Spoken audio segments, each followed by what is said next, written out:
வணக்கம்.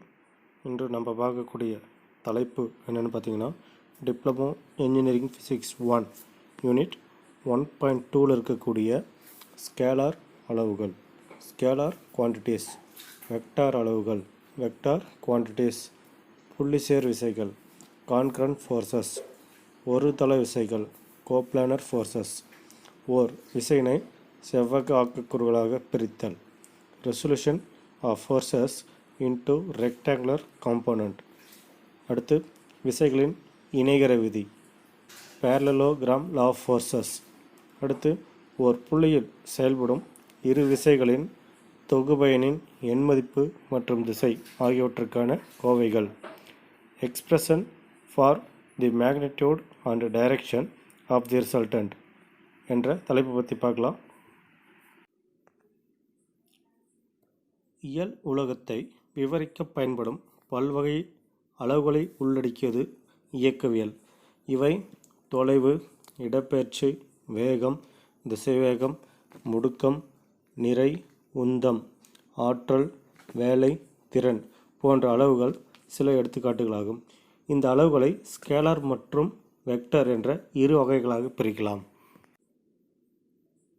A study of motion will involve the introduction of a variety of quantities which are used to describe the physical world. Examples of such quantities are distance, displacement, speed, velocity, acceleration, mass, momentum, energy, work, power, and etc. All these quantities can be divided into two categories, scalars and vectors. First, scalar அளவுகள். எண்மதிப்பு மட்டும் பெற்றுள்ள அளவுகள் scalar அளவுகள் எனப்படும். எடுத்துக்காட்டு, நீளம் மற்றும் காலம். இப்போ ஒரு மாணவனிடம் உன்னுடைய வீட்டுக்கும் நீ படிக்கக்கூடிய கல்லூரிக்கும் எவ்வளவு தொலைவு இருக்குன்னு கேட்டோம்னா, தோராயமாக ஒரு குறிப்பிட்ட தொலைவு சொல்லுவான். அதாவது 1 கிலோமீட்டர் 2 கிலோமீட்டர்னு சொல்லுவான். இப்போ இங்கே 1 கிலோமீட்டர் 2 கிலோமீட்டர் என்பது ஒரு தொலைவு குறிக்குது. தொலைவானது ஒரு நீளத்தை குறிக்குது. நீளமானது ஒரு எண்மதிப்பு மட்டும் பெற்றுள்ளதுனால நீளம் என்பது ஒரு ஸ்கேலர் அளவாகும். அதே மாணவனிடம் உன்னுடைய வெயிட் எவ்வளோன்னு கேட்டோம்னா 50 கிலோ அல்லது 55 கிலோன்னு சொல்லுவான். இப்போ இந்த இடத்துல 50 கிலோ 55 கிலோ என்பது ஒரு எண்மதிப்பு குறிக்குது. அப்போ நிறையானது ஒரு ஸ்கேலர் அளவாகும்.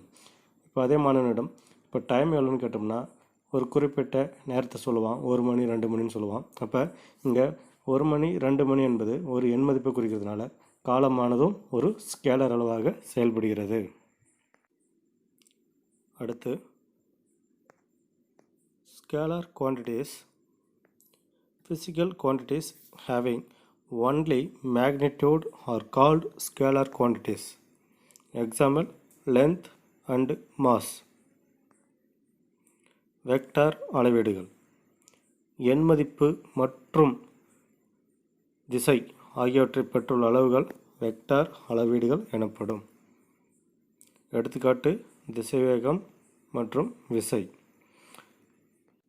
இப்போ ஒளியின் திசைவேகம் என்னென்னு பார்த்தீங்கன்னா, அதாவது லைட்டுடைய வெலாசிட்டி 3 × 10⁸ மீட்டர் பர் செகண்ட். இப்போ இந்த இடத்துல 3 × 10⁸ என்பது ஒரு எண்மதிப்பு குறிக்குது.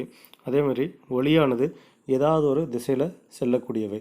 அப்போ இந்த இடத்துல ஒளியின் திசைவேகம், அதாவது திசைவேகன்றது பார்த்திங்கன்னா எண்மதிப்பையும் திசையும் பெற்றுள்ளதுனால திசைவேகமானது ஒரு வெக்டர் அளவீடாக செயல்படும். Vector quantities. Physical quantities having both magnitude and direction are called vector quantities. Example, velocity, acceleration and force. அடுத்து புள்ளிசேர் விசைகள். 2 அல்லது 2க்கு மேற்பட்ட விசைகள் ஒரு புள்ளியில் செயல்பட்டால் அவ்விசைகளுக்கு புள்ளிசேர் விசைகள் என்று பெயர். Concurrent forces. 2 or more forces acting at a single point are known as concurrent forces. ஒரு தள விசைகள். இரண்டு அல்லது இரண்டுக்கு மேற்பட்ட விசைகள் ஒரே தளத்தில் செயல்பட்டால் அதற்கு ஒரு தள விசைகள் என்று பெயர். Coplanar forces.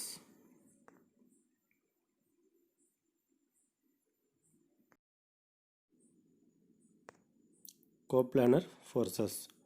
Two or more than two forces acting on the same plane were called coplanar forces. அடுத்து ஓர் விசையினை செவ்வக ஆக்குக்கூறுகளாக பிரித்தல். Resolution of a force into rectangular component. R என்ற விசை x மற்றும் y அச்சுகளுக்கு இடையில் O என்ற புள்ளியில் செயல்படுகிறது. விசை Rன் எண் மதிப்பையும் திசையையும் OC என்ற கோடானது குறிக்கிறது. OACB என்ற செவ்வகம் வரையப்படுகிறது. OA என்பது விசையின் கிடைத்தள ஆக்கக்கூறை குறிக்கும். A force can be replaced by two or more forces is known as components of a forces of resolution of a force. Consider a force R acting on the point O in between x-axis and y-axis. The magnitude and direction of R is represented by OC. Let be the angle of the inclination of R with axis. Draw a rectangle OACB. The line OA represents the horizontal component of the forces and OB represents the vertical component of the force. இப்போ பார்த்தீங்கன்னா O என்ற புள்ளியில் P மற்றும் Q என்ற இரண்டு விசைகள் செயல்படுவதாக கொள்வோமானால் இந்த P என்ற விசை ஏற்படுத்தக்கூடிய கோடுகள் முறையே OA எனவும் Q என்ற விசை ஏற்படுத்தக்கூடிய கோடுகள் முறையே OB எனவும் எடுத்துக்கொள்க. இப்போ P மற்றும் R என்ற தொகுபயன் வெக்டர் ஏற்படுத்தக்கூடிய கோணங்களானது தீட்டா ஆகும். P மற்றும் Q இந்த இரண்டு விசைகளை பிரிக்கக்கூடிய தொகுபயன் வெக்டர் R ஆகும். இந்த கோடு வந்து OC ஆகும். இப்போ இதே மாதிரி OA மற்றும் OB என்ற இரண்டு பக்கங்களுக்கு அடுத்துள்ள பக்கங்களாக இரு கோடுகள் வரையப்படும் பொழுது OACB என்ற ஒரு செவ்வகமானது நமக்கு கிடைக்கப்பெறும்.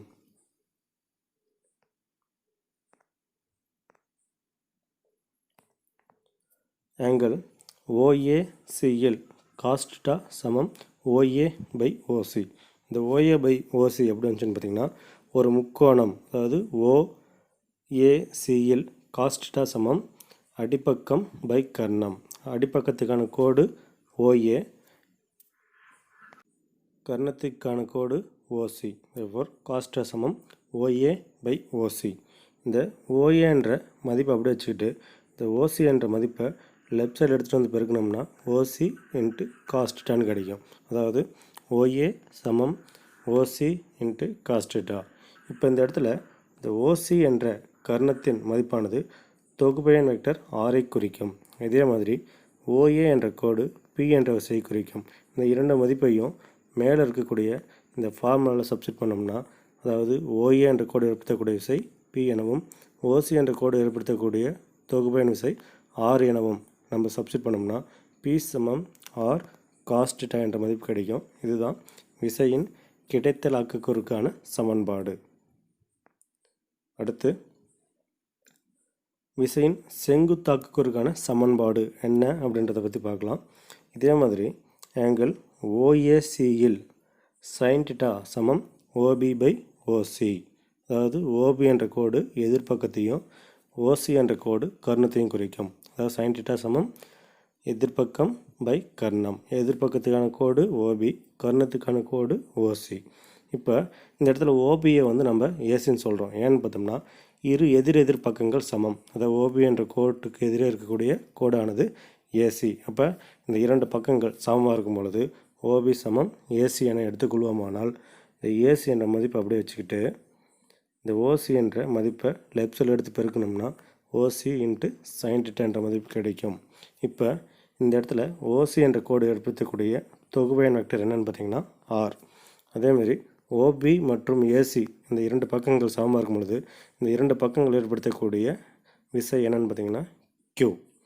இப்போ இந்த ஓசி இந்த ஏசி இந்த இரண்டு மதிப்பையும் நாம் மேலே இருக்கக்கூடிய இந்த ஃபார்முலாவில் சப்ஸ்டிட் பண்ணோம்னா நமக்கு என்ன வேலை கிடைக்கின்றதை பார்க்கலாம். இந்த ஏசி என்ற கோடு ஏற்படுத்தக்கூடிய விசை Q, ஓசி என்ற கோடு ஏற்படுத்தக்கூடிய தொகுபயன் விசை ஆர் வெக்டர். தேர்ஃபோர் Q சமம் ஆர் சைன் தீட்டா, அதாவது விசையின் செங்குத்தாக்க கூறு Q சமம் ஆர் சைன் தீட்டா. அடுத்து நம்ம பார்க்கக்கூடிய டாபிக் என்னென்னு பார்த்தீங்கன்னா விசைகளின் இணைகர விதி. parallelogram law of forces. ஒரு புள்ளியில் செயல்படும் இரண்டு விசைகளை எண்மதிப்பிலும் திசையிலும் ஓர் இணைகரத்தின் அடுத்தடுத்த பக்கங்களால் குறித்தால் அப்புள்ளியின் வழியே செல்லும் இணைகரத்தின் மூலைவிட்டம் அவ்விரு விசைகளின் தொகுபயனின் எண்மதிப்பு மற்றும் திசை ஆகியவற்றை கொடுக்கும். If two forces acting at a point be presented in magnitude and direction by the two adjacent sides of a parallelogram, then the resultant is represented in magnitude and direction by the diagonal of the parallelogram passing through the point. ஒரு புள்ளியில் செயல்படும் இரண்டு விசைகளின் தொகுபயனின் எண்மதிப்பு மற்றும் திசை ஆகியவற்றுக்கான கோவைகள். Expression for the magnitude and direction of the resultant of two forces. இப்போ O என்ற ஒரு புள்ளியில் P மற்றும் Q என்ற இரண்டு விசைகள் செயல்படுவதாக கொள்வோம். P மற்றும் Q. இந்த இரண்டு விசைகள் ஏற்படுத்தக்கூடிய கோடுகள் முறையே OA மற்றும் OB என்க. அதாவது P என்ற விசை ஏற்படுத்தக்கூடிய கோடு OA, Q என்ற விசை ஏற்படுத்தக்கூடிய கோடு OB. இந்த OA மற்றும் OB இந்த இரண்டு கோட்டுகளுக்கு அடுத்துள்ள பக்கங்களாக இரு இணையான கோடுகள் வரையப்படும் பொழுது நமக்கு OACB என்ற ஒரு இணைகரமானது கிடைக்கப்பெறும். இந்த இணைகரத்தை பிரிக்கக்கூடிய மூலைவிட்டம் தொகுபயன் வெக்டர் ஆரை குறிக்கும். OA என்ற ஒரு கோடானது D வரை நீட்டிக்கப்படுகிறது. அதே மாதிரி C என்ற புள்ளியிலிருந்து செங்குத்தாக வரையப்பட்ட கோடு D என்ற புள்ளியில் சந்திக்கப்பெறுகிறது. P மற்றும் Qக்கு இடைப்பட்ட கோணம், அதாவது P மற்றும் Q என்ற இரண்டு விசைகளுக்கான கோணம் என்னென்னு பார்த்தீங்கன்னா தீட்டா. இதே மாதிரி P மற்றும் Rக்கு இடைப்பட்ட கோணம் ஆல்ஃபா என்க. இதுக்கான டயக்ராம், தெளிவான டயக்ராம். இப்போ O என்ற புள்ளியில் P மற்றும் Q என்ற இரண்டு விசை செல்லுது. இந்த இரண்டு விசைகளுக்கு இடைப்பட்ட கோணம் தீட்டா. P என்ற விசை ஏற்படுத்தக்கூடிய கோடு OA, Q என்ற விசை ஏற்படுத்தக்கூடிய கோடு OB. இந்த இரண்டு விசைகளுக்கு அடுத்துள்ள பக்கங்களாக கோடுகள் வரைப்படும் பொழுது நமக்கு OACB என்ற ஒரு இணைகரமானது கிடைக்கப்பெறுகிறது. OAலிருந்து நீட்டிக்கப்பட்ட கோடு D என்ற புள்ளியிலும், Cயிலிருந்து செங்குத்தாக வரையப்பட்ட கோடு D என்ற புள்ளியும் சந்திக்கப்படும் பொழுது நமக்கு OCD என்ற ஒரு கோணமானது கிடைக்கப்பெறும். இப்போ இந்த P மற்றும் Rக்கு இடைப்பட்ட கோணம் இங்கே ஆல்ஃபா என்க. இந்த P மற்றும் Q என்ற இரண்டு விசைகளை பிரிக்கக்கூடிய தொகுபயன் வெக்டர் R ஆகும். இதுக்கான வரையறை, P மற்றும் Q என்ற இரு விசைகள் O என்ற புள்ளியில் செயல்படுகிறது. OA, OB என்ற அடுத்தடுத்த பக்கங்கள் அவற்றின் எண்மதிப்பையும் திசையும் குறிக்கிறது.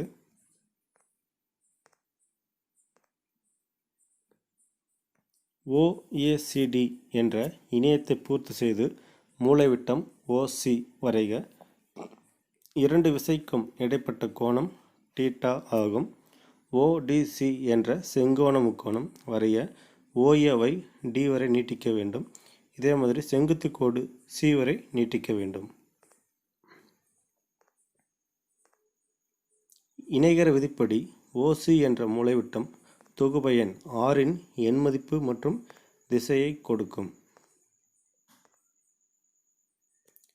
Consider two forces P and Q acting at a point O. They are represented in magnitude and direction by the adjacent side OA and OB respectively. Let theta be an acute angle between the two forces. Complete the parallelogram OACB and draw the diagonal OC. According to parallelogram law of forces, the diagonal OC represent the magnitude and direction of the resultant of the two forces P and Q. To make right angle triangle, extend the line OA up to D and draw the perpendicular CD. In the right angled triangle ODC. எண் மதிப்புக்கான சமன்பாட்டை எப்படி வரையறுக்கலாம் அப்படின்றத பார்க்கலாம். Magnitude of the resultant எண் மதிப்பு. First செங்கோண முக்கோணம் ODCயில் OC ஸ்கொயர் சமம் OD square plus CD square. இப்போ இந்த OC ஸ்கொயர் சமம் OD square plus CD square என்ற மதிப்பு எப்படி வந்துச்சுன்னு பார்த்தீங்கன்னா, அதாவது பித்தாகரஸ் தேற்றத்தை பயன்படுத்தி எழுதுகிறோம். அதாவது செங்கோண முக்கோணம் ODCயில் பித்தாகரஸ் தேற்றத்தை பயன்படுத்தி எழுதும் பொழுது ஒரு செங்கோண முக்கோணத்தில் ஒரு கர்ணத்தின் வர்க்கமூல மதிப்பானது மற்ற இரண்டு பக்கங்களின் வர்க்கங்களின் கூடுதலுக்கு சமம். இதுதான் பித்தாகரஸ் தேற்றம். அப்போ இந்த பித்தாகரஸ் தேற்றத்தை பயன்படுத்தி எழுதும் பொழுது கர்ணத்தின் வர்க்கமூல மதிப்பு OC ஸ்கொயர். அதேமாதிரி ஒரு செங்கோண முக்கோணத்தில் அந்த இரண்டு பக்கங்களுக்கான வர்க்கமூல மதிப்பு என்னென்னு பார்த்தீங்கன்னா OD square plus CD square. இந்த மாதிரி எழுதிட்டு OD சமம் OA ப்ளஸ் AD ஸ்கொயர்னு எழுதுகிறோம். அது எப்படின்னு பார்த்தீங்கன்னா, இந்த ODக்கான கோட்டை நம்ம விரிவாக்கமாக எழுதும் பொழுது OA ப்ளஸ் ADன்னு இந்த ஹோல் ஸ்கொயர்னு எழுதலாம். இப்போ இந்த OA ப்ளஸ் AD ஸ்கொயர் என்ற மதிப்பு எப்படி இருக்குதுன்னு பார்த்தீங்கன்னா, அதாவது அல்ஜிப்ரிக் மெத்தட் இருக்குது. எந்த ஃபார்முலாவில் பார்த்தீங்கன்னா A plus B the whole square ஃபார்முலாவில் இருக்குது. இதுக்கான விரிவாக்கம் உங்களுக்கு தெரியும், லோயர் கிளாஸில் படிச்சிருப்பீங்க. A square plus 2AB plus B square இந்த ஃபார்முலா ரேஞ்சில் இருக்குது. அதாவது A plus B the whole square சமம் A square plus 2AB plus B square. இப்போ இந்த ஃபார்முலாவில் OA என்பது A எனவும் AD என்பது B எனவும் நம்ம சப்ஸ்டிட் பண்ணோம்னா நமக்கு OA ப்ளஸ் AD த ஹோல் ஸ்கொயர் சமம் OA square plus 2 OA into AD plus AD square என்ற மதிப்பு கிடைக்கப்பெறும். அதாவது ஏக்கு பதிலாக OA, ADக்கு பதிலாக Bன்னு சப்ஸ்டிட் பண்ணோம்னா A ஸ்கொயருக்கு பதிலாக OA ஸ்கொயர், இந்த 2 என்ற மதிப்பு அப்படி எழுதிக்கிறோங்க. ஏக்கான மதிப்பு OA, பிக்கான மதிப்பு AD ப்ளஸ்ஸு B ஸ்கொயருக்கான மதிப்பு AD ஸ்கொயர். இந்த மாதிரி நம்ம சப்ஸ்டிட் பண்ணிக்கிறோங்க. அடுத்தது இங்கே OC ஸ்கொயர் சமம் OA square plus 2 into OA into AD plus AD square plus CD square. இப்போ இந்த ஃபார்முலா வந்துடுச்சு நமக்கு. இப்போ அடுத்தது முக்கோணம் ADCயில் பித்தாகரஸ் தேற்றத்தை பயன்படுத்தி எழுதும் பொழுது எப்படி எழுதலாம்னு பார்த்தீங்கன்னா, AC ஸ்கொயர் சமம் AD square plus CD square. Already ஏற்கனவே சொல்லியிருக்கேன் நான். அந்த பித்தாகரஸ் தேற்றத்தை பயன்படுத்தி எழுதும் பொழுது இந்த மாதிரி எழுதலாம். இப்போ இதில் இந்த முக்கோணம் ADCயில் காஸ் தீட்டாக்கான மதிப்பு என்னென்னு பார்த்தீங்கன்னா AD பை AC. அதாவது அடிப்பக்கம் பை கர்ணம். அடிப்பக்கத்துக்கான கோடு AD, கர்ணத்துக்கான மதிப்பு AC. அப்போ அடிப்பக்கம் பை கர்ணம் AD பை ACன்னு வரும். இப்போ இந்த AC என்ற மதிப்பை நம்ம ரைட் சைடில் எடுத்துகிட்டு வந்து பெருக்கணும்னா AD சமம் AC இன்ட்டு காஸ் தீட்டான்ற மதிப்பு பெறும். இதேமாதிரி இந்த முக்கோணம் ஏடிசியில் சைன் தீட்டாக்கான வேல்யூ என்னென்னு பார்த்தீங்கன்னா சமன்பாட்டுக்கான வேல்யூ சைன் சமம் சிடி பை ஏசி. அப்போ எதிர்பக்கம் பை கர்ணம், எதிர்பக்கத்துக்கான கோடு சிடி, கர்ணத்துக்கான கோடு ஏசி. அப்போ இந்த சிடி என்ற மதிப்பை வச்சுக்கிட்டு இந்த ஏசி என்ற மதிப்பை ரைட் சைடில் எடுத்து வந்து பெருக்கணும்னா ஏசி இன்ட்டு சைன் தீட்டான்ற மதிப்பு கிடைக்கும். தேர்ஃபோர் இந்த ஓசி ஸ்கொயர் அப்படி எழுதிக்கிறங்க, இந்த ஓஏ ஸ்கொயர் அப்படி எழுதிக்கிறங்க, 2OE அப்படி எழுதிக்கிறங்க. இப்போ இந்த ஏடிக்கான மதிப்பு நம்ம சப்ஸ்டியூட் பண்ணோம்னா AC into cos theta value கிடைக்கும். அதேமாதிரி ஏடி ஸ்கொயர் ப்ளஸ் சிடி ஸ்கொயருக்கான மதிப்பு என்னென்னு பார்த்தீங்கன்னா நமக்கு ஏசி ஸ்கொயர்னு சப்ஸ்டியூட் பண்ணுறங்க. தேர்ஃபோர் ஓசி ஸ்கொயர் சமம் OA square plus 2OA into AC cos theta plus AC square என்ற மதிப்பானது வந்து நமக்கு கிடைக்கப்பெறும். இப்போ இதில் ஓசி என்ற கோடு ஆர் வெக்டரையும் ஓஏ என்ற கோடு பி வெக்டரையும் குறிக்கும். இதே மாதிரி ஓபி சமம் ஏசி என்ற இரண்டு கோடுகள் சமமாக இருக்கும் பொழுது நமக்கு கியூ என்ற ஒரு விசையை கொடுக்கறதுனால இந்த மதிப்பை நம்ம சப்ஸ்டியூட் பண்ணோம்னா ஆர் ஸ்கொயர் சமம் P square plus Q square plus 2 into P into Q cos தீட்டான்ற வேல்யூ கிடைக்கும். இப்போ ரெண்டு பக்கமும் இந்த ஸ்கொயர் வேல்யூவை நம்ம கேன்சல் பண்ணோம்னா எண் மதிப்புக்கான சமன்பாடு ஆர் சமம் root of P square plus Q square plus 2PQ cos தீட்டான்ற வேல்யூ கிடைக்கும். இதுதான் எண் மதிப்பிற்கான சமன்பாடு. தொகுபயனின் திசை P மற்றும் Rக்கு இடைப்பட்ட கோணம் ஆல்ஃபா என்க. இது தொகுபயனின் திசையை குறிக்கும். முக்கோணம் ஓடிசியில் tan ஆல்ஃபா சமம் CD பை ஓடி. இப்போ இங்கே CD பை ஓடி எப்படி வந்துச்சுன்னு பார்த்தீங்கன்னா முக்கோணம் ஓடிசியில் tan ஆல்ஃபாக்கான சமன்பாடு, அதாவது எதிர்பக்கம் பை அடிப்பக்கம், எதிர்பக்கத்துக்கான கோடு CD, அடிப்பக்கத்துக்கான கோடு ஓடி, அதாவது opposite side by adjacent side. Therefore tan alpha equal CD by OD.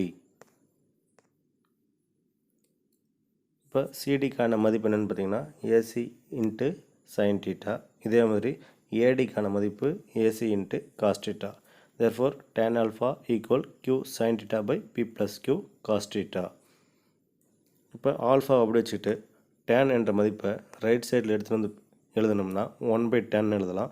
அப்போ அந்த 1/tanக்கான மதிப்பு நம்ம tan இன்வெர்ஸ்னு எழுதும்பொழுது ஆல்ஃபா சமம் tan inverse into Q sin theta by P plus Q cos theta. இதுதான் திசைக்கான சமன்பாடு. மேலும் எண் மதிப்பு மற்றும் திசைக்கான சமன்பாட்டை சிம்பிளாக ஒரு முறை பார்க்கலாம் வாங்க. செங்கோண முக்கோணம் ஓடிசியில் பித்தாகரஸ் தேற்றத்தை பயன்படுத்தி எழுதும்போது, அதாவது பித்தாகரஸ் தேற்றம்னா என்னென்னு பார்த்தீங்கன்னா ஓடிசி என்ற ஒரு கோணத்தில் கர்ணத்தின் வர்க்கமூல மதிப்பானது மற்ற இரண்டு பக்கங்களின் வர்க்கங்களின் கூடுதலுக்கு சமம். அப்போ ஓடிசியில் ஏற்படுத்தக்கூடிய பித்தாகரஸ் தேற்றத்துக்கான மதிப்பு என்னென்னு பார்த்தீங்கன்னா ஓசி ஸ்கொயர் சமம் ஓடி ஸ்கொயர் ப்ளஸ்ஸு சிடி ஸ்கொயர். அடுத்து இந்த ஓடி என்ற கோடு விரிவாக்கமாக எழுதும்போது ஓஏ ப்ளஸ் ஏடின்னு எழுதலாம். அப்போ ஓடி என்ற மதிப்பை இதில் சப்ஸ்டிட் பண்ணணும்னா OA plus AD the whole ஸ்கொயர்னு கிடைக்கும். ப்ளஸ் சிடி ஸ்கொயர் அப்படி எழுதிக்கலாம். அடுத்தது OA plus AD the whole square என்ற மதிப்பு அல்ஜிப்ரிக் மெத்தடில் இருக்கிறதுனால இதுக்கான விரிவாக்கம் என்னென்னு பார்த்தீங்கன்னா A plus B the whole square formula ரேஞ்சில் இருக்கிறதுனால A square plus B square plus 2AB என்ற ஃபார்முலா பிரகாரம் நம்ம எழுதிக்கிறோங்க. அதாவது OA square plus AD square plus 2OA into AD plus CD ஸ்கொயர்னு எழுதிக்கலாம். அடுத்து OA square plus AC square plus 2OA into ஏடி.